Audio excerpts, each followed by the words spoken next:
Hi friends, welcome to విస్మకా food from USA. ఈరోజు ఈ వీడియోలో యాక్చువల్గా క్రిస్మస్ హాలిడేస్ కానీ ఫ్రెండ్స్ ఇంటికి వెళ్ళామన్నమాట.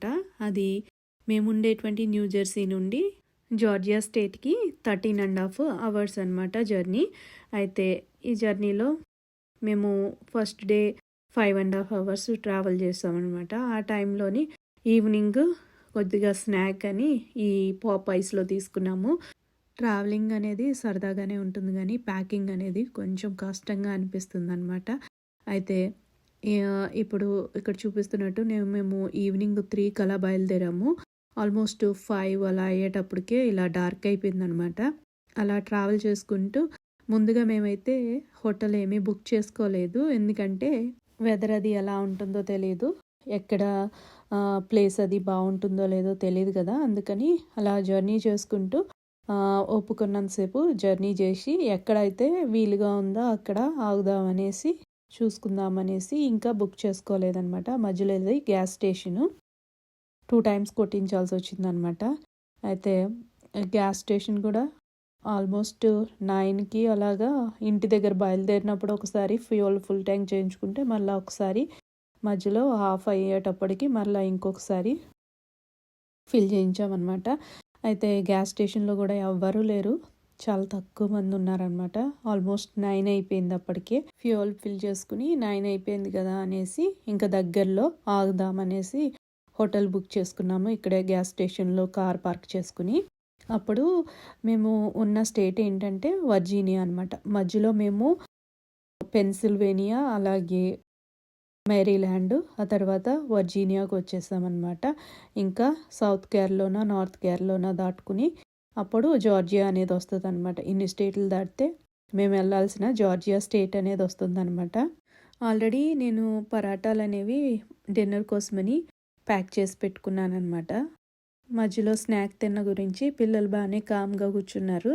అందులోని జర్నీ, తర్వాత హోటల్లో స్టే, ఫ్రెండ్స్ ఇంటికి వెళ్తున్నాము, తర్వాత ఫ్రెండ్స్ని కలుస్తాము అనుకుంటే పిల్లలు మంచి హుషారుగా అనిపిస్తారు కదా. అందుకోసమని పెద్దగా ఏమీ పేచి ఏమీ లేదనమాట. ఇక్కడ హోటల్లోని ఇది లాంజ్ అనమాట. ఇక్కడ నైట్ ఆల్మోస్ట్ 9:30 అయింది కదా, ఎవరు లేరు. కాకపోతే క్రిస్మస్ డెకరేషన్ ఫుల్ ఉందన్నమాట. ఎందుకంటే మేము 22nd బయలుదేరాము. ఇంకా 2 days ఉంది కదా క్రిస్మస్కి. బాగానే ఎక్కడికి వెళ్ళినా మనకి ఫుల్ డెకరేషన్ కనిపిస్తుంది ఈ సీజన్లో. ఇది మేము తీసుకున్న హోటల్ రూమ్లోని బాత్రూమ్ అనమాట. అలాగే ఇక్కడ నేను ఇలా చూపిస్తూ ఉంటే మా అమ్మాయి నాకన్నా ముందు తిరుగుతుంది. తర్వాత ఇవన్నీ మైక్రోవేవ్, ఫుడ్ వేడి చేసుకోవడానికి, కాఫీ చేసుకుంటాక కాఫీ మేకరు, అలాగే చిన్న ఫ్రిడ్జ్, 2 queen size బెడ్స్ అనమాట. ఇక్కడ చక్కగా రూమ్ అనేది స్పేషియస్ కానీ మంచిగా సరిపోయేటట్టే ఉంటుంది. జస్ట్ మేము నైట్ స్టే చేసి నైట్ పడుకుని మళ్ళీ మార్నింగ్ ఫ్రెష్ అయ్యి మళ్ళీ బయలుదేరిపోవడమే. దానికోసం ఈ రూమ్ తీసుకోవడం అనమాట. ఇక్కడ హోటల్ రూమ్లోంచి విండోలోంచి చూస్తే వెనకతల పార్కింగ్ ఏరియా, ఆ పక్కనంతా కూడా కార్ డీలర్స్ షాప్స్ అనమాట. అంటే మనకి కార్స్ అమ్ముతారు కదా, రకరకాల బ్రాండ్స్, ఆ కార్ షాప్స్ అన్నీ కూడా ఉన్నాయి చుట్టుపక్కలంతా. ఇక్కడ మార్నింగ్ అనమాట, అది ముందు రోజు నైట్ తీసింది, ఇది ఎర్లీ మార్నింగ్ తీసిన వీడియో అనమాట. మార్నింగ్ టైం ఇలా కనిపిస్తుంది. బ్యాక్ యార్డ్లో చక్కగా కూర్చోడానికి ప్లేసు అవన్నీ ఉన్నాయి హోటల్లో. కాకపోతే ఇది వింటరు, ఎవరు కూర్చోరు అనమాట. అలాగే కింద మార్నింగ్ బ్రేక్ఫాస్ట్ అనమాట. ఇది మనకి హోటల్ స్టేలోని మనము కట్టిన డబ్బులతోనే ఇంక్లూడెడ్ అనమాట. కొన్ని హోటల్స్లో వాళ్ళ మార్నింగ్ బ్రేక్ఫాస్ట్ కూడా ఇంక్లూడెడ్ ఇస్తారు. దానికి కూడా ఛార్జ్ కలిపేసే తీసుకుంటారనమాట. అయితే మేము తీసుకున్నటువంటి హోటల్లోని మార్నింగ్ బ్రేక్ఫాస్ట్ ఉందన్నమాట. ఇలా మార్నింగ్ బ్రేక్ఫాస్ట్ తినేసి ఆ తర్వాత చక్కగా 9:30కి అలాగా మేము బయలుదేరిపోయామన్నమాట.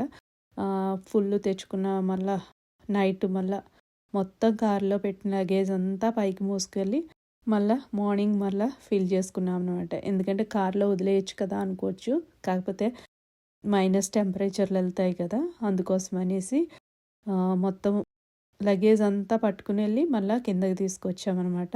మార్నింగ్ అవన్నీ ప్యాక్ చేసుకున్నాం. ఇక్కడ మధ్యలోని ఇలా జర్నీ అంతా వెళ్తున్న కొద్దీ ఇలా మనకి ఫామ్ ల్యాండ్స్ ఉంటాయి కదా, మనకి ఇండియాలో అయితే వరి పొలాలు అవి కనబడతా ఉంటాయి ఎక్కువ. ఇక్కడ ఇప్పుడు వింటర్ కాబట్టి అన్నీ ఎంప్టీ ల్యాండ్స్ అనమాట. కాకపోతే మధ్య మధ్యలో ఇలా ఆవులు పెంచుతారు కదా, ఫార్మ్స్ లాగా అనమాట, కౌస్ని. అలాంటివి చాలా అయితే చాలా కనిపించినవి. నాకు ఈ ట్రిప్ అయిన తర్వాత కొద్దిగా జలుబు చేసిందనమాట. ఇంకా పూర్తిగా వాయిస్ అనేది చాలా బ్యాడ్గా అయిపోయింది. అందుకోసమే నా వాయిస్ కూడా చాలా చేంజ్ అయిపోయింది అనమాట.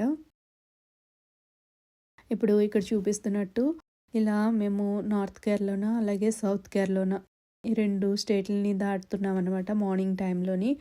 ఇప్పుడు మార్నింగ్ టైంలోని మేము ట్రావెల్ చేస్తున్నప్పుడు మేము వెళ్తున్న రోడ్ కాకుండా ఆపోజిట్ రోడ్లో అయితే ఏదో యాక్సిడెంట్ అయినట్టుంది. ఫుల్ ట్రాఫిక్ జామ్ అయింది. మేము జర్నీ చేస్తున్నటువంటి వే అయితే బాగానే ఫ్రీగానే ఉందన్నమాట. ఇలా ఫ్రీగా ఉన్నప్పుడల్లా సెమీ ఆటో పైలట్ అని ఒక ఫీచర్ అనేది ఉంది కార్లోని. అది పెట్టుకుని ఆ కారే డ్రైవ్ చేసేసుకుంటుంది అనమాట ఓన్గా. కాకపోతే మనం హ్యాండ్స్ పెట్టాలి. జస్ట్ చూపించడం కోసం హ్యాండ్స్ తీసారంతే, ఒక ఫ్యూ సెకండ్స్. కాకపోతే మనం జస్ట్ హ్యాండ్స్ దాని మీద ఉంచితే అదే డ్రైవ్ చేసుకుంటుంది, అదే బ్రేక్ కొట్టుకుంటుంది అనమాట ఆటో పైలట్లోని, ఆ మోడ్లో పెట్టుకుంటే. అలాగే ఇక్కడ చూపిస్తున్నట్టు ఫుల్ ఇలా హిల్ ఏరియా అనమాట. పైకి ఎక్కుతూ కిందకి దిగడం, ఇంకా అప్ అండ్ డౌన్ లాగా అనమాట ఫుల్. మధ్య మధ్యలో ట్రాఫిక్ తగిలేది ఒక్కొక్కసారి బాగానే ఉండేదన్నమాట. ఫుల్ జర్నీ అంతా బాగానే అనిపించింది. కాకపోతే ఆ పక్కన ట్రాక్ లాగా పైకి కొండ మీదకి వెళ్ళింది కదా, దాని మీద ఏమీ రోడ్ లేకుండా జస్ట్ గ్రాస్ ఏరియా లాగా కనిపిస్తున్నాయి కదా. అవేంటంటే హెవీ ట్రక్స్ ఉంటాయి కదా, వాటికి ఈ హిల్ ఏరియాల్లో వాటి మీద ట్రావెల్ చేసినప్పుడు వాటికి బ్రేక్స్ అవి అరిగిపోయి బ్రేక్స్ పని చేయకుండా హీట్ ఎక్కిపోయి బ్రేక్స్ ఎక్కువ కొట్టడం వల్ల హీట్ ఎక్కి ఒక్కొక్కసారి బ్రేక్ ఫెయిల్యూర్ అయినప్పుడు వాటికి అవి ఆటోమేటిక్గా స్టాప్ అవుతాయి. వాటికి ఆ సైడ్ అలా అరేంజ్ చేశారనమాట. వాటి మీదకి వాటిని ఎక్కిచ్చేస్తే ఆటోమేటిక్గా స్లో అయిపోతుంది అనమాట వెహికల్. ఇది ఇప్పుడు ఒకటి వస్తుంది కదా, అలా అనమాట. పక్కన నాకు ఇది బ్లాక్ చేసేసింది ఈ ట్రక్. చూపిద్దామంటే ఫుల్గా మౌంటైన్ ఏరియాస్లో అన్నీ కూడా పక్కన ఆటోమేటిక్గా అలాంటి ఏరియాస్ పెట్టారనమాట. వాటి పేరు రన్అవే ర్యాంప్ ట్రాక్స్ అనమాట. వాటి మీదకి ఎక్కించి వాటిని ఆటోమేటిక్గా స్టాప్ చేయొచ్చు అనమాట. అందుకోసమని వాటిని ఎలా అరేంజ్ చేసి పెట్టారనమాట. అయితే ఇక్కడ నార్త్ కేరళన దాటుతున్నప్పుడు అనుకుంటా, ఇది ఫుల్ ఒక పెద్ద లేక్ లాగా, ఇక్కడ చిన్న చిన్న బోట్స్ అవన్నీ, హౌసెస్, అంటే చూస్తున్నప్పుడు చాలా బ్యూటిఫుల్గా ఒక్కొక్క ఏరియాలో. ఇది ఇక్కడ నార్త్ కేరళలోని చార్లెట్ అనమాట, పెద్ద సిటీ అది. ఆ సిటీలోకి ఎంటర్ అయ్యాము. అప్పుడు కొంచెము ట్రాఫిక్ అనిపించింది కొంచెము, కానీ పూర్తిగా సిటీ దగ్గర నుంచి కాకుండా కొద్దిగా అవుట్స్కట్స్ నుంచే ఈ రూట్ అనేది చూపించింది అనమాట జీపీఎస్. మేము డ్రైవ్ చేస్తుంది ఎక్స్ప్రెస్ వే అనమాట. ఇది కొంచెం ఫ్రీగా వెళ్ళిపోవచ్చు, కాకపోతే కొద్దిగా ఛార్జ్ చేస్తారనమాట.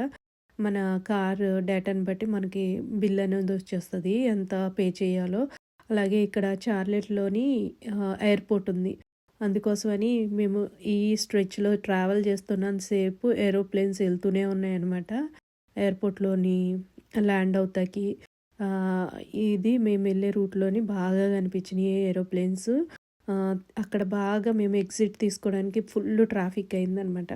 మళ్ళీ సెకండ్ డేలో కూడా మళ్ళీ ఒకసారి గ్యాస్ స్టేషన్ దగ్గర ఆగి గ్యాస్ ఫిల్ చేయించుకున్నాం అనమాట. మన ఇండియాలో అలాగా పెట్రోల్ బంక్ అని అనరు అనమాట, ఇక్కడ గ్యాస్ స్టేషన్ అంటారు.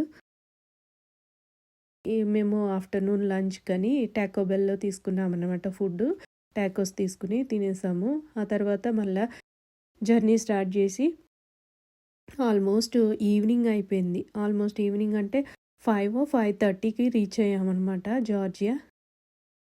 ఇలా మధ్య మధ్యలో ఈ జార్జియాని పీచ్ స్టేట్ అని కూడా అంటారు. మధ్యలో ఎక్కడో నాకు ఇది కనిపించింది అనమాట, పీచ్ ఉన్నది. ఇంకా ఆల్మోస్ట్ వాళ్ళ ఇంటి దగ్గరలోకి రీచ్ అయిపోతున్నాం అనమాట. ఇంకా వాళ్ళు ఉన్న సిటీలోకి వచ్చేసాము. మా పిల్లలు అయితే ఫుల్ ఎక్సైటెడ్గా ఉన్నారనమాట, ఎప్పుడెప్పుడు వెళ్తామా అనేసి. అయితే వాళ్ళ ఇంటి దగ్గర కంటే ఇలా వస్తున్నప్పుడు ఫుల్ కమ్యూనిటీస్ అనమాట, అన్నీ క్రిస్మస్ గురించి ఫుల్ డెకరేట్ చేసి పెట్టుకున్నారు కమ్యూనిటీస్లో. మేమే కాకుండా ఇంకో ఫ్యామిలీని కూడా ఇన్వైట్ చేశారనమాట. మొత్తం 3 ఫ్యామిలీస్ కలిసి క్రిస్మస్ హాలిడేస్ వాళ్ళ ఇంట్లో సెలబ్రేట్ చేసుకునేలాగా ఈసారి ప్లాన్ చేశారనమాట. మేమైతే సూపర్ ఎక్సైటెడ్ అనమాట. ఆల్మోస్ట్ వాళ్ళ ఇంటికి ఇంకా చాలా దగ్గరలో ఉన్నాము. ఇంకా పిల్లలైతే ఫుల్ ఎప్పుడు కార్ స్టాప్ చేస్తామా, ఎప్పుడు వాళ్ళతో ఆడేసుకుందామా అన్నంత ఎక్సైటింగ్గా ఉన్నారనమాట. ఇక్కడ ఈ జార్జియాలోని హౌసెస్ చక్కగా బాగున్నాయన్నమాట. ఎందుకంటే న్యూ జెర్సీ ఆల్రెడీ డెవలప్డ్ అయిపోయిన గురించి అక్కడ చాలా కంజెస్టెడ్గా ఉంటాయి. కొత్త హౌసెసే ఉండవు. పెద్దగా కన్స్ట్రక్షన్స్, కొత్త హౌసెస్ అలాంటివి ఏమీ ఉండవు అనమాట ఎక్కువగా. ఇక్కడ చక్కగా న్యూ కమ్యూనిటీ అనమాట. వీళ్ళు 2020లో కొనుక్కున్నారు, కోవిడ్ టైంలోనమాట. కొత్తగా అప్పుడే కన్స్ట్రక్ట్ అయినటువంటి బిల్డింగ్స్ అనమాట ఇవి. చాలా స్పేషియస్గా చాలా బాగున్నాయి. ఇవి 3000+ స్క్వేర్ ఫీట్ అనమాట.